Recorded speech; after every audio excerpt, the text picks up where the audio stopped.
In this slideshow, we will outline how IIT accounts for the experience of space. We will focus on visual space, but this account applies to spatial experience in other modalities as well.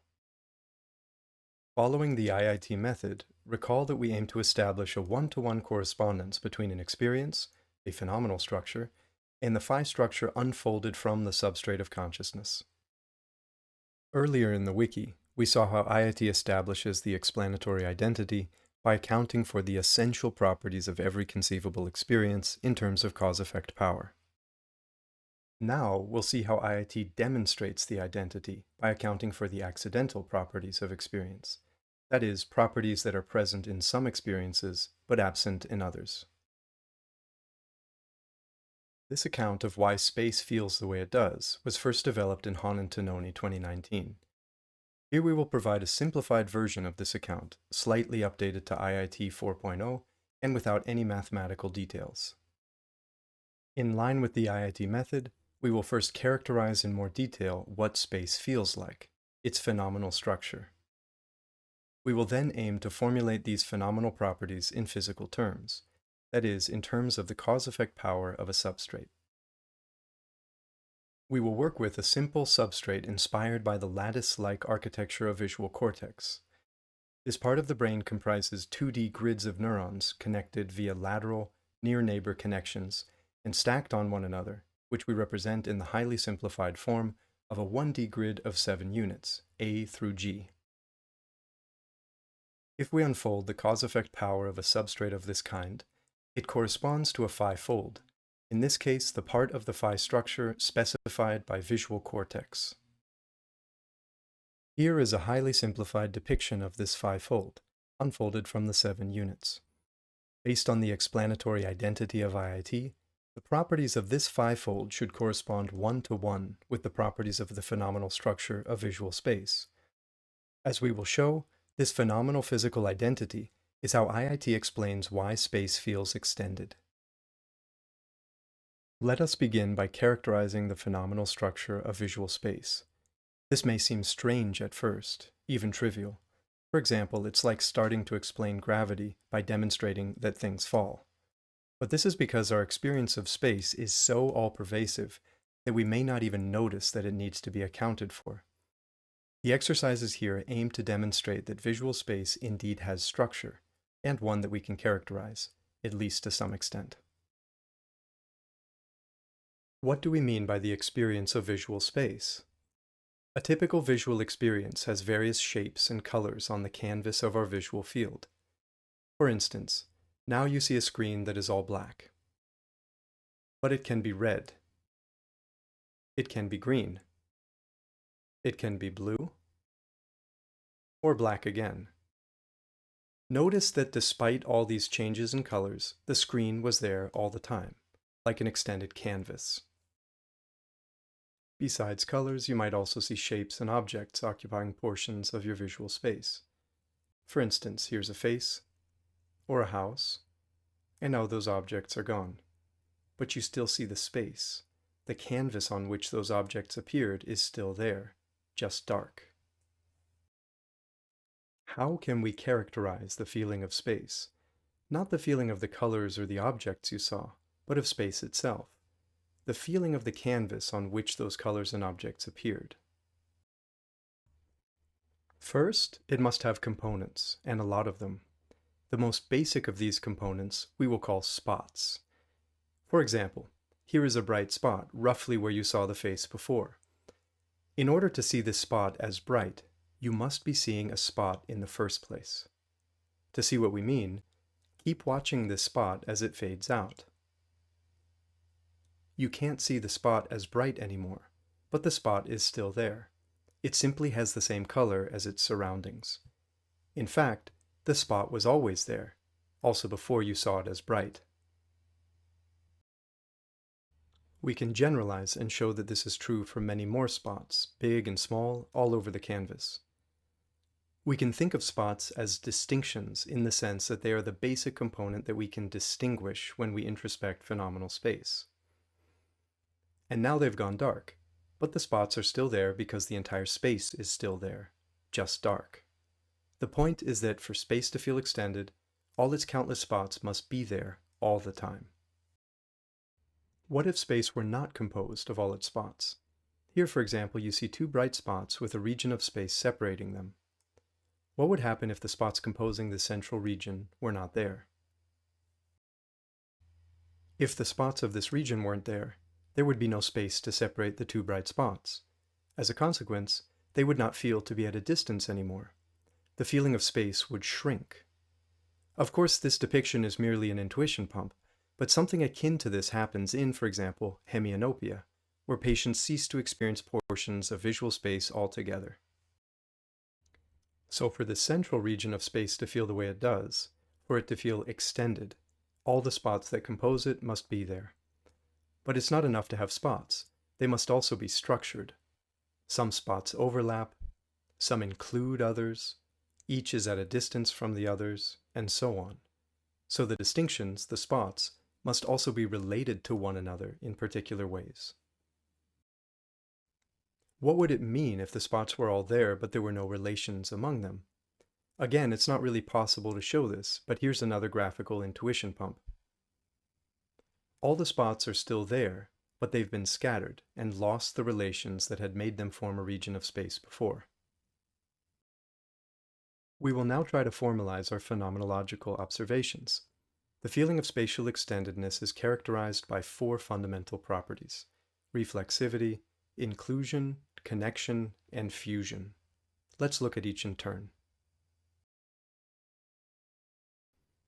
The first property is reflexivity. Every spot is stable or fixed. Figuratively speaking, we might say that every spot points to itself.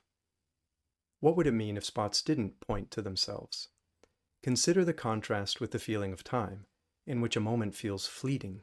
It points away from itself, toward other moments. The second property is inclusion. For every spot, there are other spots that include it. For example, S2 includes S1. If there were not a bigger spot that included S1, then S1 would simply be the full space, sort of like this.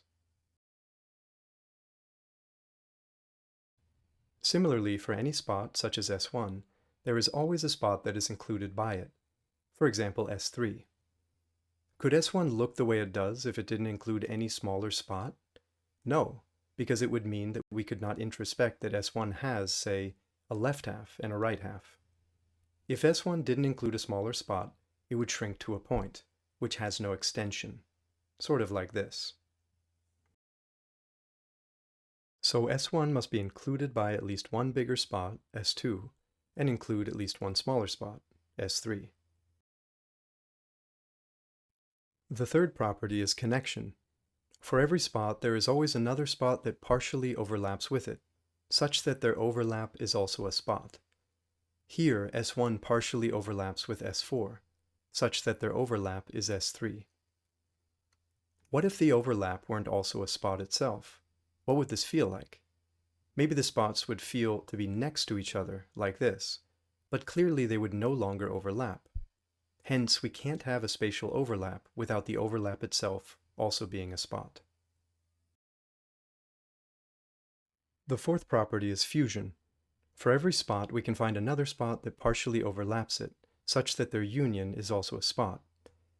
Here, the union of S1 and S4 is S2, which includes both of them and nothing else. If fusion didn't hold, our experience of space would be fragmented. For example, imagine that S1 were the left half of the full visual field, and S4 the right half. If these did not fuse to form S2, we would not also experience the full visual field in addition to each half, which we clearly do. To sum up this phenomenological analysis, space needs to be explained because there is something it is like to have a spatial experience, irrespective of colors, objects, or any sensory stimuli. To experience space, we must be experiencing countless spots, which must be related in four fundamental ways: reflexivity, inclusion, connection, and fusion. Note that we presented these properties as being satisfied by S1, our original spot, but they must be satisfied by every spot, every distinction that composes space. Before we continue, a clarification is in order. Some may be tempted to ask, isn't this phenomenological analysis just set theory applied to space? There are connections indeed, also to mereology and topology, but the reason, we argue, is because space feels the way it does. Since visual space has the phenomenological structure it has, these mathematical fields have been formalized the way they are, not the other way around. We will now apply the IIT method to account for the phenomenal structure of visual space in physical terms. As already mentioned, we will work with the five-fold unfolded from this model substrate of a one-dimensional lattice of 7 units, A through G. You can learn about the unfolding procedure elsewhere in the wiki. To help us interpret the five-fold here, we will illustrate the distinctions in this simplified way. Each cluster is a distinction with the mechanism in black, the cause in red, and the effect in green.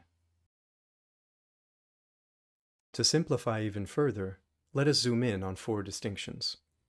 We will see how the relations among our 4 spots can be formulated in terms of cause-effect power, that is, as relations among these 4 distinctions on the right.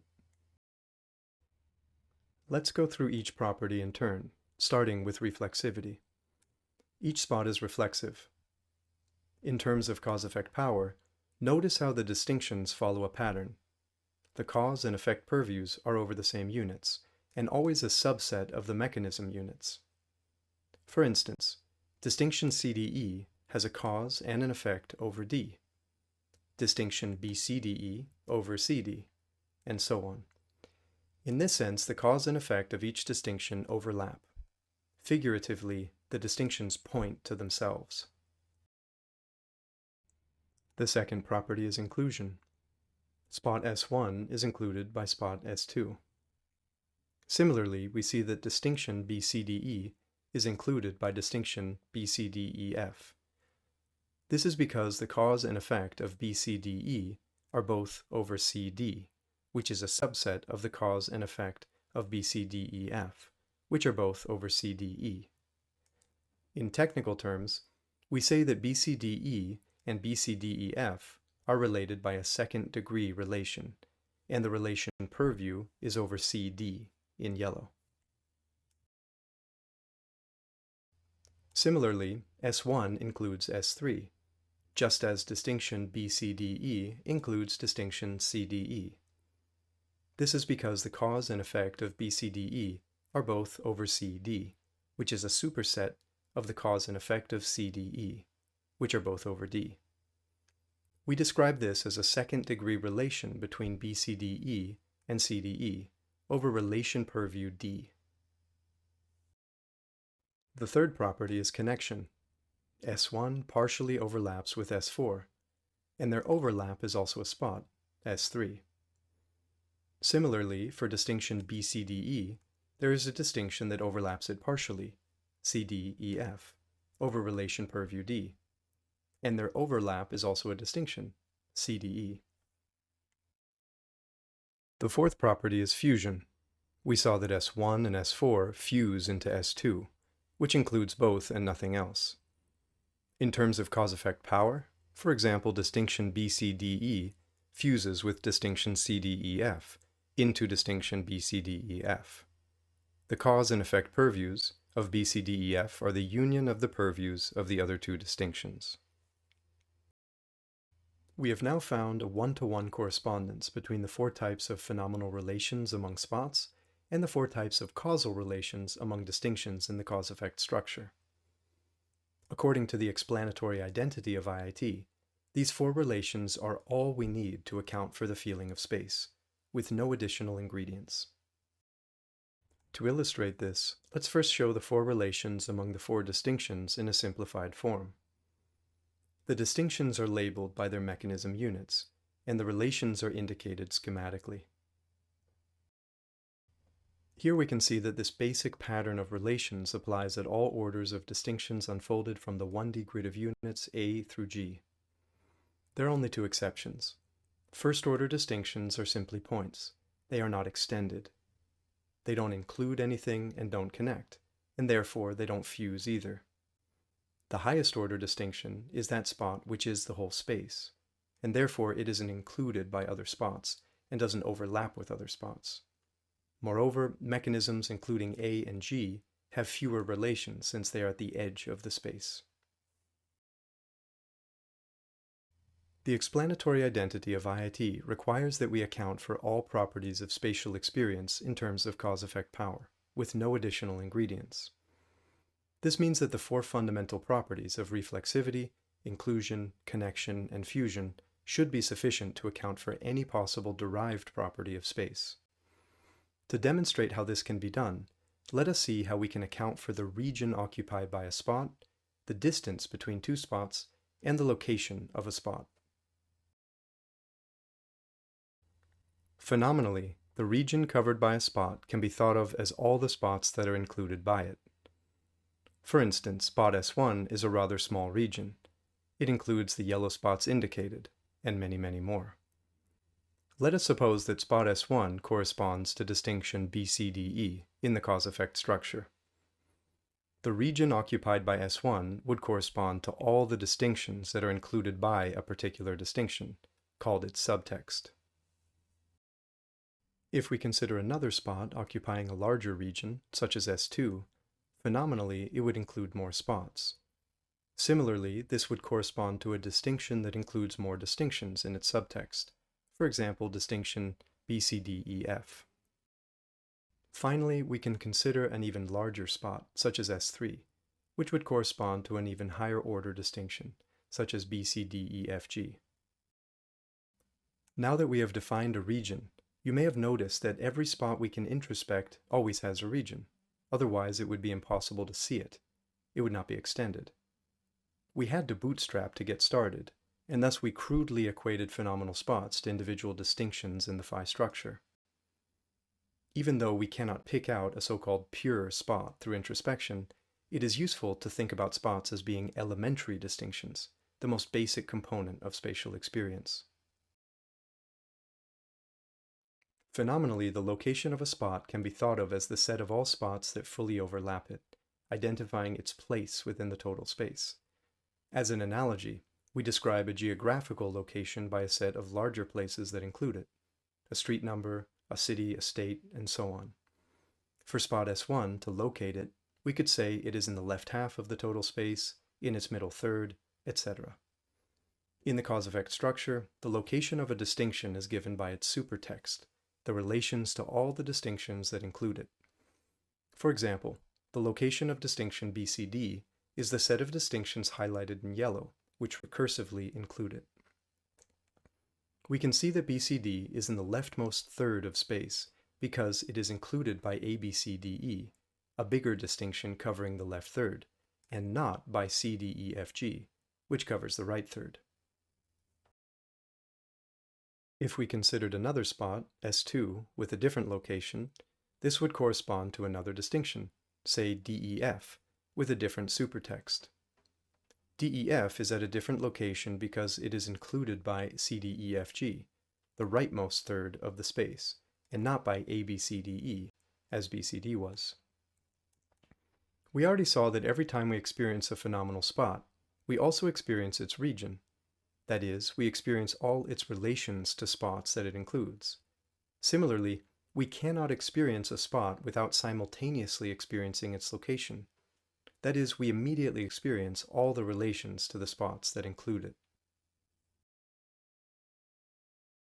Phenomenally, the distance between any two spots can be thought of as the smallest spot they both overlap with, their smallest connection. For example, the distance between S1 and S2 is S3, the smallest spot they both connect to. In the cause-effect structure, the distance between two distinctions corresponds to the subtext of the smallest distinction that they both connect to. In this case, CDE is the smallest distinction that both ABC and EFG connect to. Consider what would happen if S1 were closer to S2, as shown here. In the phi structure, this means that S2 would correspond to a distinction that is closer to ABC, for example DEF, and the distance between the two distinctions would be smaller, here distinction CD. Finally, two spots are not separated by any distance if there is no spot in between. In other words, they already connect to one another. In terms of cause-effect power, this corresponds to two distinctions that connect, for example ABC and CDE, which connect over C. Spots are related to all other spots through distance relations. For every pair of non-overlapping spots, there is always another spot that is their distance. This means that when we see various spots, we immediately experience them as closer or farther from every other spot.